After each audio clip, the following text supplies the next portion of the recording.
Great. Welcome to Digital Asset News. My name is Rob. We got a lot of things to go over, so let's just jump right in. And I'm going to talk to you about the CPI numbers, but I'm not going to bore you because everybody knows the numbers already, and you've already gotten your opinion. But I want you just to remember this one thing. Then we'll get into some what I consider this is one of the best news of all time. I mean, one of the big news, especially 2022, Charles Schwab and Fidelity getting into crypto. And you have to ask yourself the question: did these huge institutions with 20 plus trillion assets under management, did they get into the crypto space to lose a bunch of money? Probably not. And also we'll talk about Sweatcoin in the US. Sorry, Charlie. And lastly, we'll talk about KuCoin. Should we actually trust it? So the first things first, the CPI numbers, everybody knows what they are. I'm not going to bore you, but just to do a quick recap, this is from my man Neville. And he says, very simply, US CPI year over year, August 2021, 2022, actual was 8.3 versus 8.5 previous, and estimation was 8.1.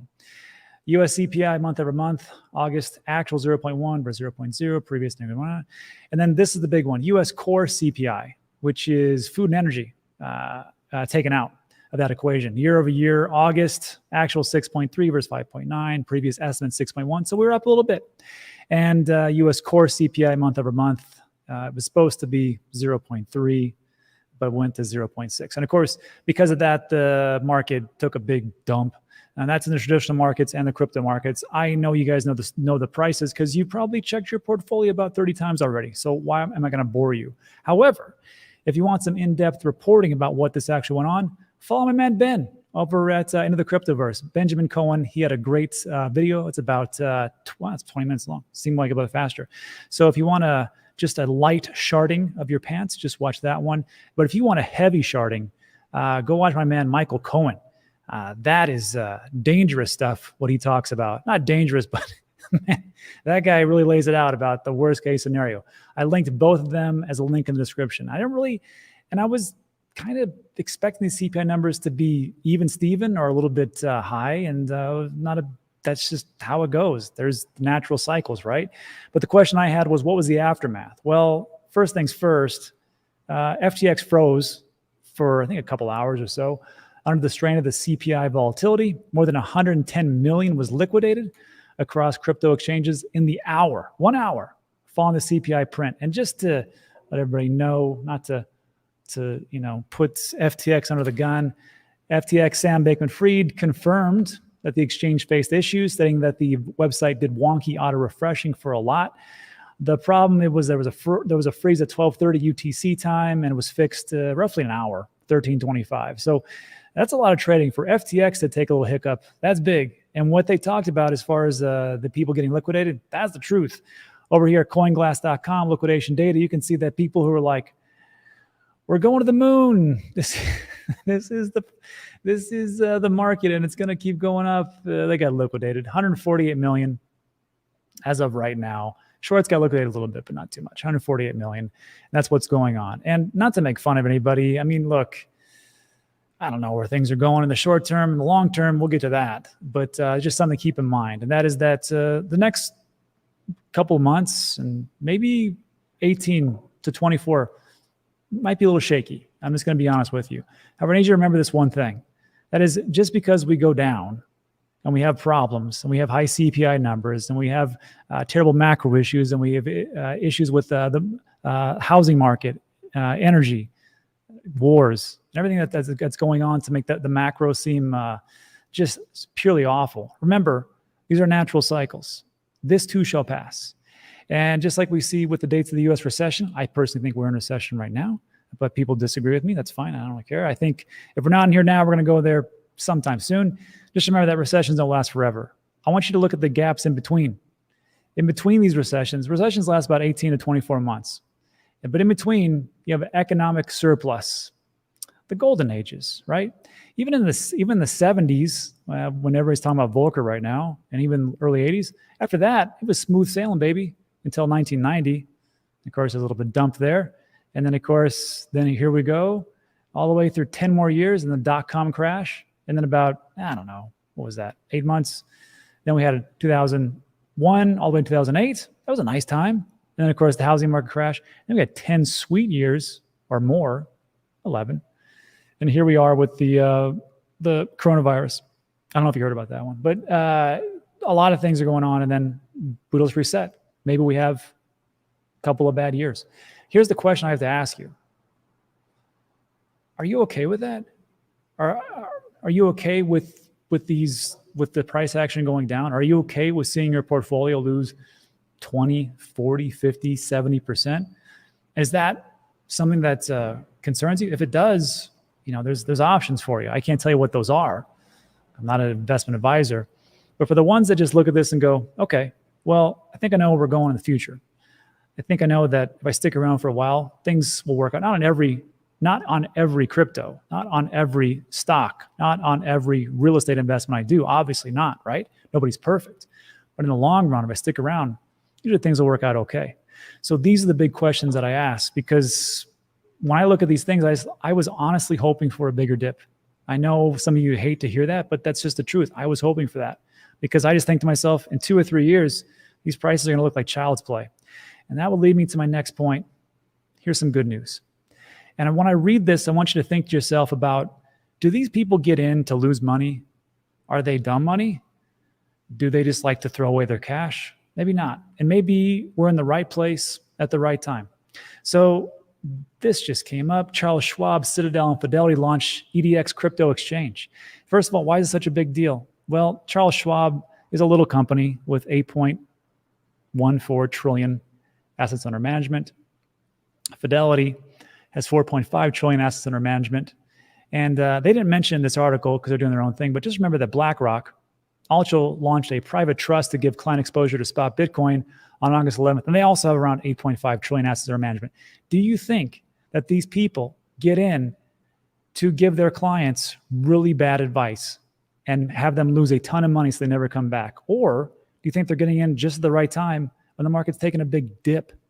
That's up for you to decide.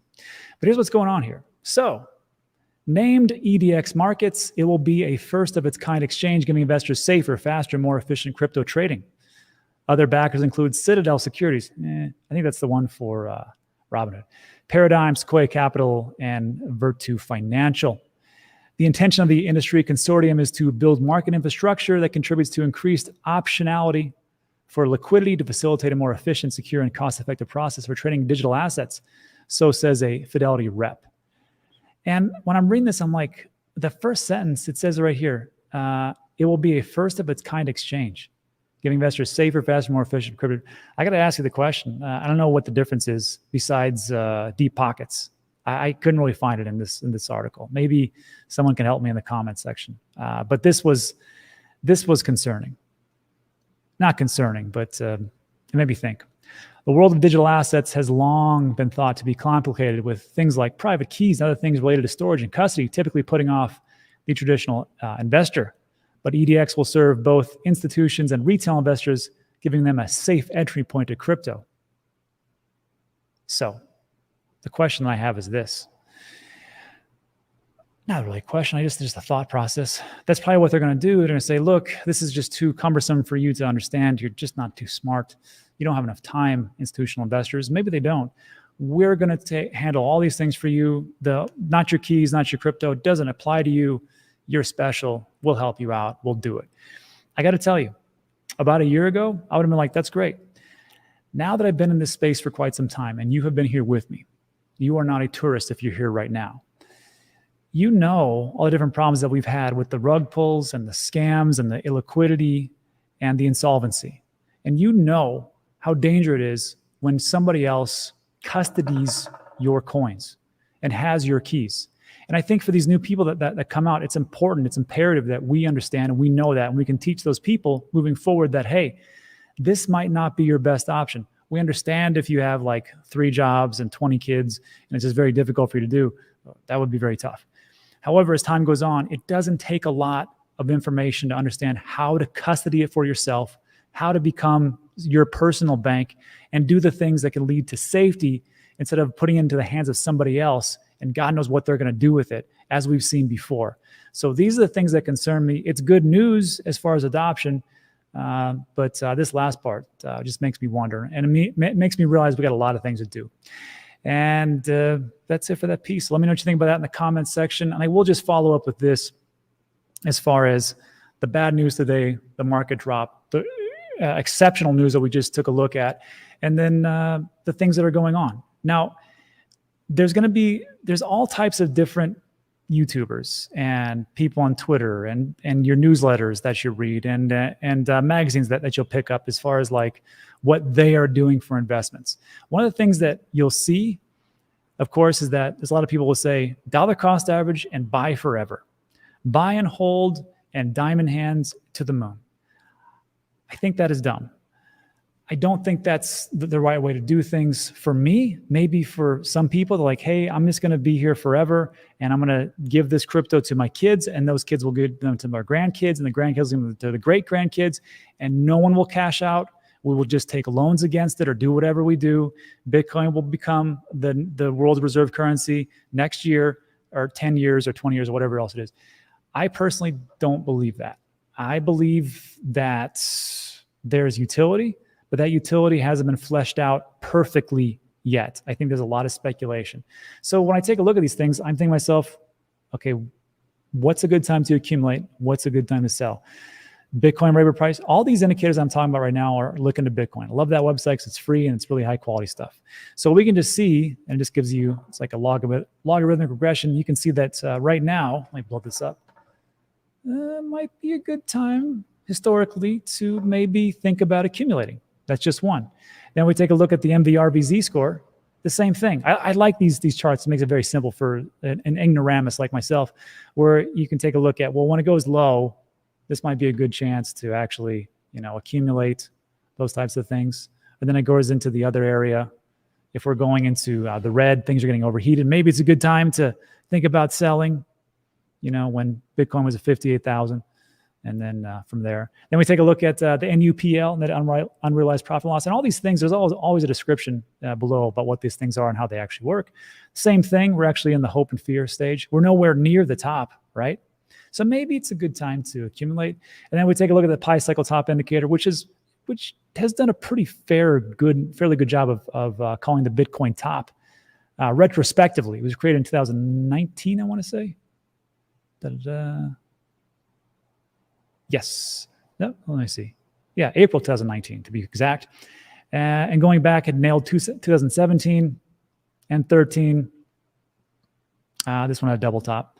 And then the last one, it was off by about 11%, which wasn't bad for the last one. So if we take a look at all these things, again, times to accumulate, there's also times to sell. And I'm going to get a lot better at that. I did a lot better job in 2021 than I did in 2018. I can tell you that right now.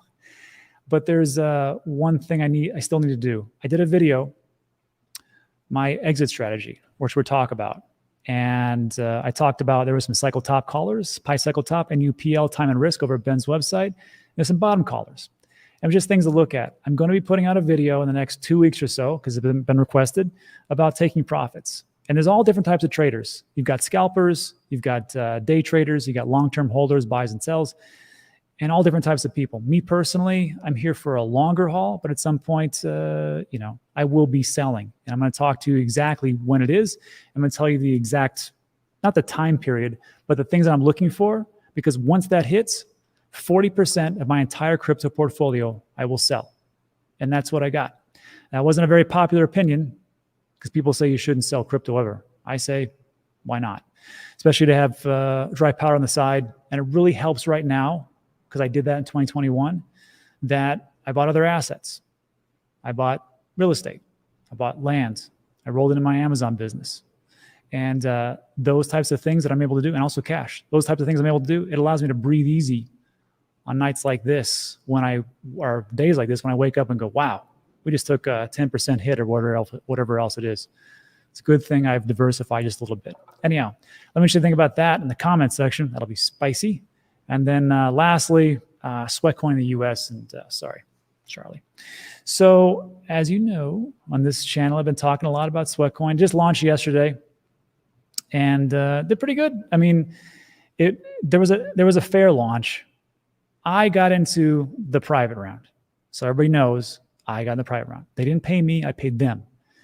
and I bought it for 0.01. What did I buy? 0.01429. So a penny and a half, essentially.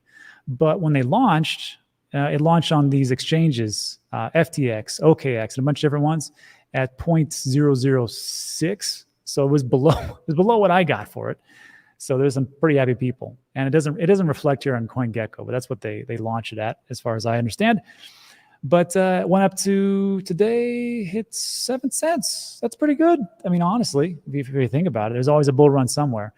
And where I put it for markets in one day, these were all the listings. MEXC, I don't know what that is.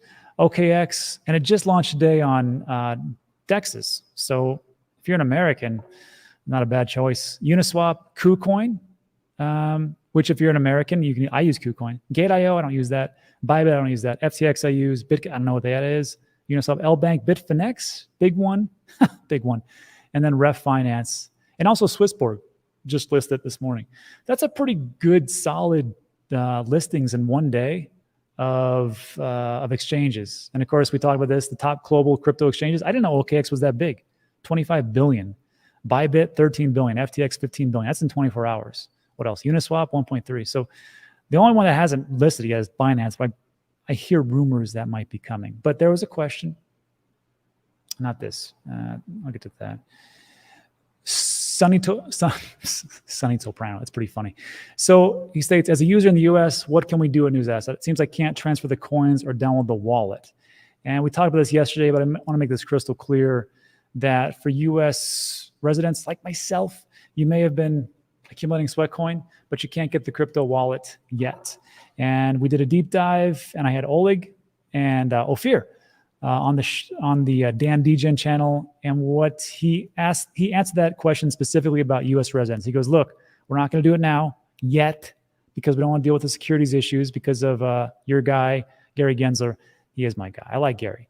He watches the show, and we just talked about it at length. And just know that no, you cannot transfer your Sweatcoin into the crypto Sweat. You can buy Sweatcoin on a bunch of different exchanges, but that's gonna come later. And what I did was I added in timestamps for all the questions that I asked him, and there were some big ones about does Sweatcoin use user data? Do you guys harvest that and sell it? How are you guys avoiding sweat theft as far as movement validators?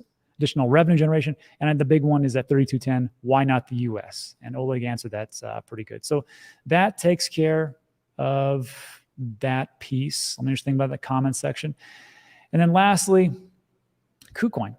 Should we trust it? And the reason, so I have, there's a link in the description.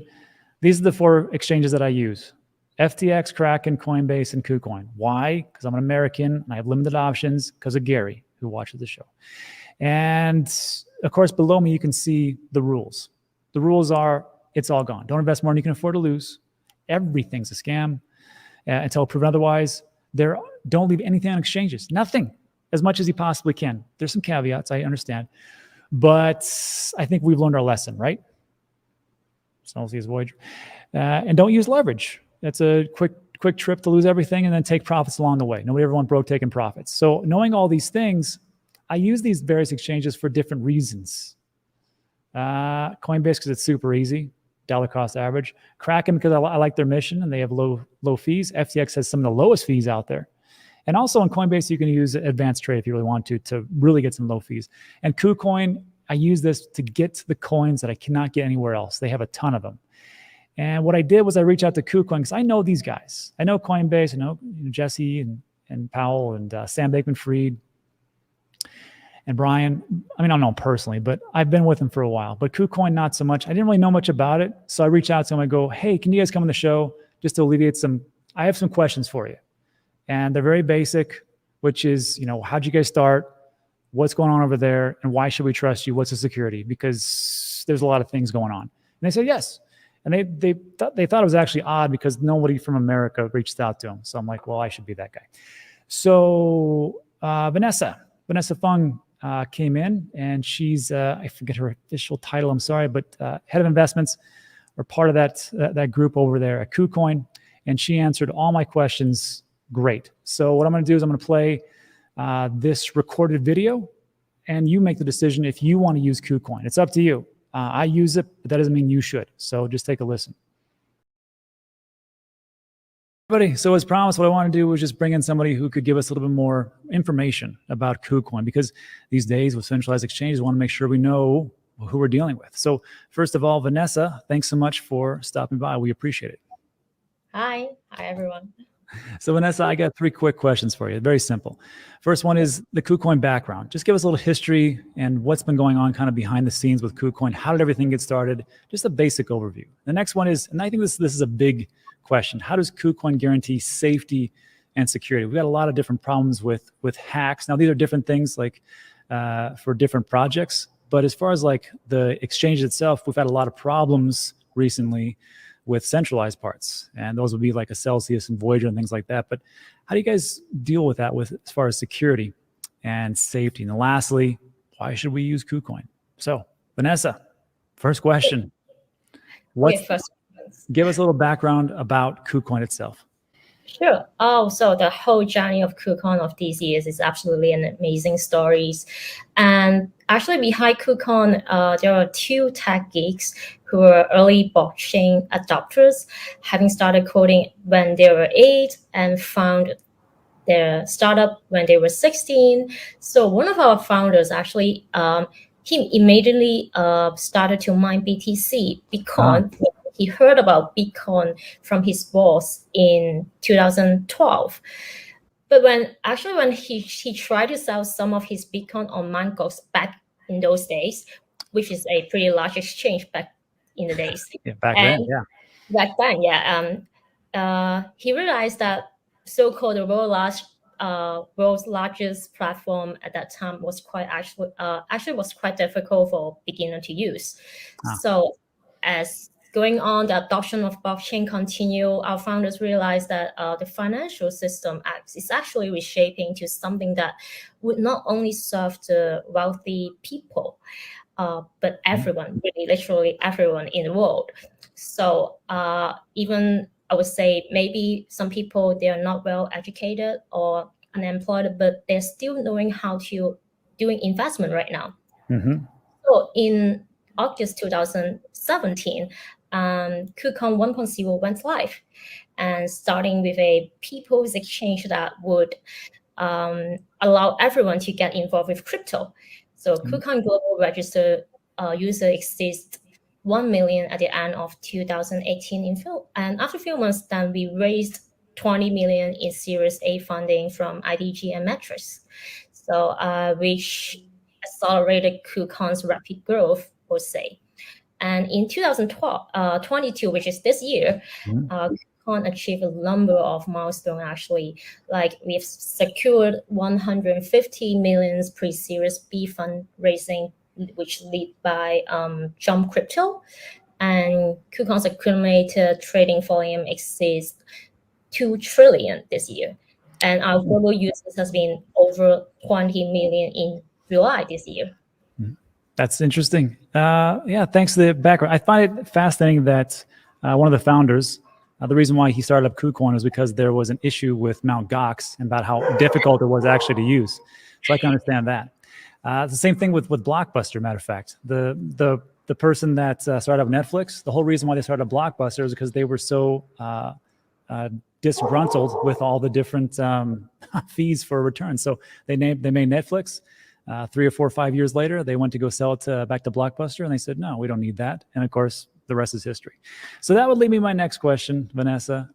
How does KuCoin guarantee safety and security? Because there's a lot of, you just talked about 2 trillion of transactions. That's a lot of things that are going on. I personally use KuCoin when I can't find those specific cryptos and the limited exchanges that I use. So how do you guys guarantee safety and security? Well, this is very good questions. As one of the most well-known exchanges in the world, KuCoin makes every effort to ensure that comprehensive security measures are set up to assist you in daily use and ensure the security of your account, for sure. A robust security system is crucial. So we've been keep focusing on the construction of a global security expert team and the continuous used to optimization of the system, so as to bring everyone the ultimate security experience to our users. So for the security details, I would say a little bit more. We have developed a new security system from scratch, stemming from the following three aspects, I would say. First, the overall security system. Second, the network security architecture. And the third one, which is the security team, our security team, I would say. So KuCoin act a very strong risk control system to the web, the app, the API access mechanisms to ensure the safety of users' account and access. So, and we also deploy cybersecurity measures in strict accordance with financial level security compliance requirement. And we also deploy the KuCoin security elite team and establish close cooperation with well-known cybersecurity and anti-APT agency. Okay, sounds good. So then the last one then would be this. Why should we use KuCoin? I mean, for me, I have my reasons why I use KuCoins because I can't find it on the other three. If I can't find it on FTX or Coinbase or Kraken, which is the only ones I can really use as a U.S. citizen, maybe Gemini. So then I have to turn to KuCoin to find those hidden gems. But what would be a good reason for just the average person to say, why should I use KuCoin? To be honest, everybody knows that KuCoin is the home of hidden gems and to be the top one altcoin exchange. So this is indeed one of the top advantages. So besides this, there are actually many other unique things to say, which I would say here in KuCoin, users can enjoy one of the lowest trading fee in this industry. The trading fees on KuCoin are actually starting at 0.1%. For both maker and taker. In addition, if you use our coin KCS to pay for trading fees, you're entitled to a 20% discount off. So for KuCoin VIPs, the lowest trading fee discount can be like minus 0.5 bips for maker and 2 bips for taker. And so KuCoin is one of the exchanges that provide extremely all-around products to meet the requirements of all classes of users. And like credited with the name of People's Exchange by our global users. Currently, we provide spot trading, margin trading, P2P fiat trading, futures trading, staking, lending, trading bots, NFT markets, and NFT ETF. I mean, it's so different, so many classifiable products that we have. And KuCoin Wallet as well. We do have and fiat trading pairs service to our 20 million users in 207 countries and regions. And KuCoin is one of the pioneers among centralized exchange to explore Web3 as well in a really deep way. Okay. So this year, 2022, we have achieved a lot in this field, I would say. In April, with the launching of KuCoin NFT Marketplace, which called WinWave, together with KuCoin Ventures, a 100 million creators fund was launched to empower Web3 universe by supporting and incubating the early stage of NFT projects. And this April, KuCoin officially launched our decentralized crypto wallet to offer our users who use Web3 service. And actually, we have a really abundant project line in the NFT field recently. And KuCoin Wonderland that you just mentioned is an interactive NFT launch platform designed by KuCoin for crypto and traditional games. It allows users to enjoy a seamless and centralized experience to buy, to invest, to manage their in-game NFT. Sounds good. That's a lot of things. I didn't know you guys actually were doing that much stuff. So, all right. Well, Vanessa, thanks. That's a lot to digest. So for everybody watching home, you can find, there's a link in the description and it'll take you to the website. It looks just like this for all the exchanges that I personally use, FTX, Kraken, Coinbase, and of course, KuCoin, some of the things that Vanessa was talking about. And then for any other types of information, you can also find that in the description below. But that is it. So Vanessa, thanks so much for stopping by. We all appreciate it. Thank you, Bob. All right, let's jump back. Great. So I know a little bit long, but I want to say again, thanks to Vanessa Fung and the KuCoin team for coming on, explaining why it's a possibility to use KuCoin, what they're all about, and how they're taking safety a little bit more seriously. And also, just so you know, that link to the exchanges, those are all affiliate links. Just so you know. So if you sign up, you get some kind of bonus. I get a bonus. But if you don't want to use that, that's okay. Just go right to KuCoin.com. They'll sign you up, and that'll be that. So that takes care of everything for today. So I want to say thanks for sticking around. 30 minutes, about 1,000 people. Can't beat that. And there's a lot of things in the comment section I need to go over. So if you are so inclined and would like to, now that concludes everything for the news. Now we're going to jump into the Q&A part. If you got to take off, get out of here. I appreciate you stopping by. I really do. But now let's jump into a little Q&A, and I'll answer all your burning questions to the best of my abilities right now. So a little Q&A. Oh, man, it's a lot. So, Tom, Voyager. So Voyager.